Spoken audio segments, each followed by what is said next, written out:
Hello! എല്ലാവർക്കും സുഖാണല്ലോ? അപ്പൊ ഇന്നൊരു കുഞ്ഞു വ്ലോഗായിട്ടാ വന്നിട്ടുള്ളത് ട്ടോ. അപ്പൊ ഞാൻ കുറേ നാളായി വിചാരിക്കുന്നു ഗുരുവായൂർ അമ്പലത്തിൽ പോണം പോണം എന്നുള്ളത്. അപ്പൊ ഇന്നാണ് ആ ഡേ. വേറെ ആരുമില്ല, ഞങ്ങള് 4 പേരും. പിന്നെ വഴിയിന്ന് ഇനി അമ്മയും കേറും ട്ടോ. അമ്മ കൊപ്പം എന്ന് പറഞ്ഞ പാലക്കാട് ജില്ലയിലെ കൊപ്പം എന്ന് പറഞ്ഞ സ്ഥലമുണ്ട്. അവിടെന്നാണ് കേറുക. അങ്ങനെ കൊപ്പത്തെത്തിയപ്പോ അമ്മേനെയും കൂട്ടിയിട്ട് ഞങ്ങൾ അങ്ങനെ പോയി. അമ്പലത്തിലൊക്കെ നേരത്തെ എത്തി. പിന്നെ കുറച്ച് വഴിപാടുകളൊക്കെ ചെയ്യാണ്ടായിരുന്നു. തുലാഭാരം കാര്യങ്ങളൊക്കെ ചെയ്യാണ്ടായിരുന്നു. അപ്പൊ അതൊക്കെ ചെയ്തു. നല്ല തിരക്കാണ് അവിടെ. പിന്നെ എപ്പോഴും തിരക്കാണല്ലോ. അപ്പൊ നല്ല തിരക്കുണ്ടായിരുന്നു. പിന്നെ ഞങ്ങള് ഫോണ് കാര്യങ്ങൾ എല്ലാവരുടെയും ഫോണ്, ബാഗ് കാര്യങ്ങളൊക്കെ കാറിൽ തന്നെ വെച്ചിട്ട് കുറച്ച് ദൂരം ഉണ്ടായിരുന്നു ട്ടോ. അപ്പൊ അത് കാരണം അമ്പലത്തിന്റെ അവിടെ നിന്നൊന്നും ഫോട്ടോസോ വീഡിയോസോ ഒന്നും എടുക്കാൻ പറ്റിയില്ല. പക്ഷേ നന്നായിട്ട് സുഖമായിട്ട് തൊഴാനും വഴിപാട് കാര്യങ്ങളൊക്കെ നല്ല രീതിയിൽ ചെയ്യാൻ പറ്റി. അതന്നെ വലിയ സന്തോഷം. അങ്ങനെ അവിടെ നിന്ന് ഇറങ്ങിയപ്പോഴത്തേക്ക് പിന്നെ ദേവുട്ടന് ഭയങ്കര വാശിയൊക്കെ പിടിക്കൽ തുടങ്ങിട്ടോ. എല്ലാവർക്കും നന്നായിട്ട് വിശക്കണും ഉണ്ടായിരുന്നു. അങ്ങനെ ഞങ്ങള് അമ്പലത്തിന്റെ തൊട്ടടുത്തുള്ള ഒരു ഹോട്ടലിൽ കേറിട്ടോ. ഹോട്ടലിൽ കേറി ഇലയൊക്കെ ഇട്ടിട്ട് ഞാൻ അപ്പൊ തുടങ്ങിയതാട്ടോ. വിശേട്ടന്റെ നേരെ പുറകില് ഒരാള് നിക്കണ കണ്ടോ നിങ്ങള്?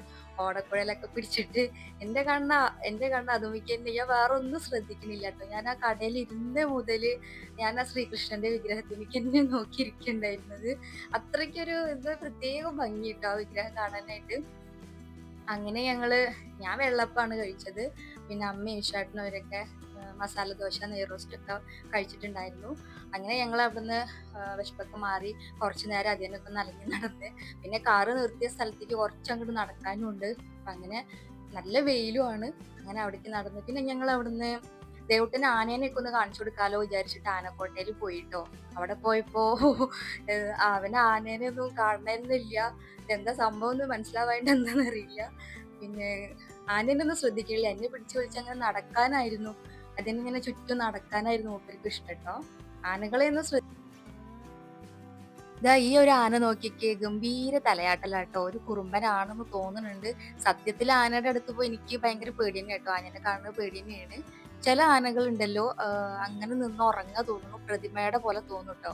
എന്നിട്ട് ആൾക്കാരുടെ പെരുമാറ്റം കേട്ടിട്ടാ തോന്നുന്നുണ്ട് പെട്ടെന്ന് അങ്ങോട്ട് ഞെട്ടിയിട്ട് അവര് ഇതേപോലെ നിന്ന് ഇങ്ങനെ ആടാൻ തുടങ്ങും ട്ടോ. കുറച്ച് സമയം. പിന്നെ ഇങ്ങനെ സ്റ്റക്കായിട്ട് അങ്ങനെ നിൽക്കും. അത് ഭയങ്കര രസമായിരുന്നു കാണാനായിട്ട്. അങ്ങനെ ഞങ്ങൾ അവിടെ പിന്നെയും കുറച്ച് സമയം കൂടെ സ്പെൻഡ് ചെയ്തു. പുറത്തേക്ക് ഇറങ്ങി ഓരോ ഐസ്ക്രീം ഒക്കെ വാങ്ങി കഴിച്ചു. നല്ല തണലാണ് അതിൻ്റെ ഉള്ളിൽ. അതുകൊണ്ട് നല്ല സുഖം ഉണ്ടായിരുന്നു അവിടെ ഇവിടെയൊക്കെ നിൽക്കാൻ വേണ്ടിയിട്ട്. അങ്ങനെ ഐസ്ക്രീം ഒക്കെ വാങ്ങി ഞങ്ങൾ കാറിലേക്ക് പോകുമ്പോഴാണ് അമ്മ പറയുന്നത് നമുക്ക് ഏതായാലും വന്നതല്ലേ കടപ്പുറത്ത് പോയാലോ എന്ന്. പക്ഷേ നല്ല വെയിലാണ്. ആ സമയത്ത് കടപ്പുറത്ത് പോയി കഴിഞ്ഞാൽ ഒരു എൻജോയ് ചെയ്യാനേ പറ്റില്ല എന്ന് എനിക്കറിയാം. എന്നാലും എന്നാ പോവാന്ന് പറഞ്ഞിട്ട് അങ്ങനെ പോയി. ദേവുട്ടനെ ഞാൻ ചൂട് കാരണം ഷർട്ടൊക്കെ ഊരി കൊടുത്തതാട്ടോ. പിന്നെ അത് ഇടാനേ സമ്മതിക്കണില്ല. അത് കയ്യിൽ പിടിച്ചിട്ടായിരുന്നു നടത്തം. അങ്ങനെ ഞങ്ങൾ കടപ്പുറത്ത് എത്തി. ഭയങ്കര വെയിൽ, ഒരു രക്ഷയില്ല. എന്നാലും വേണ്ടില്ല, എനിക്ക് ഏറ്റവും ഇഷ്ടപ്പെട്ട ഒരു സംഭവമാണ് ഈ കടപ്പുറത്ത് വന്നിരിക്കുക എന്നുള്ളത്. പക്ഷെ ഉച്ച സമയത്തല്ല ട്ടോ, വൈകുന്നേരത്ത്. അപ്പൊ ഞങ്ങൾ വന്ന സമയം ശരിയായില്ല. അപ്പൊ ഈ കടപ്പുറത്ത് വന്നിട്ട് ഇങ്ങനെ ഒറ്റയ്ക്ക് അങ്ങനെ ദൂരേക്ക് നോക്കി അങ്ങനെ ഇരിക്കാൻ എനിക്ക് ഭയങ്കര ഇഷ്ടമുള്ള ഒരു കാര്യാട്ടോ. അപ്പൊ വിശേട്ടൻ പറഞ്ഞു അതിന് നമുക്ക് പിന്നെ വരാം, ഒരു വൈകുന്നേരം വരാന്ന് പറഞ്ഞു ട്ടോ. അങ്ങനെ കുറച്ച് നേരം അവിടെ സമയം സ്പെൻഡ് ചെയ്തു. കുറച്ച് ഫോട്ടോസും വീഡിയോസും കാര്യങ്ങളൊക്കെ എടുത്തു. അങ്ങനെ ഞങ്ങൾ അവിടുന്ന് തിരിച്ചു പോന്നു. തിരിച്ചു പോന്ന് അമ്മേനെ ഇനി കൊപ്പത്ത് ഇറക്കി വിട്ട് കൊടുക്കണം. അപ്പൊ ഞങ്ങൾ പോരുന്ന വഴിക്ക് തന്നെ ഊണൊക്കെ കഴിക്കല് കഴിഞ്ഞിട്ട് അമ്മേനെ ഞങ്ങൾ കൊപ്പത്ത് ഇറക്കി വിട്ടു. ഞങ്ങൾ തിരിച്ച് വീട്ടിലേക്കും പോന്നു ട്ടോ.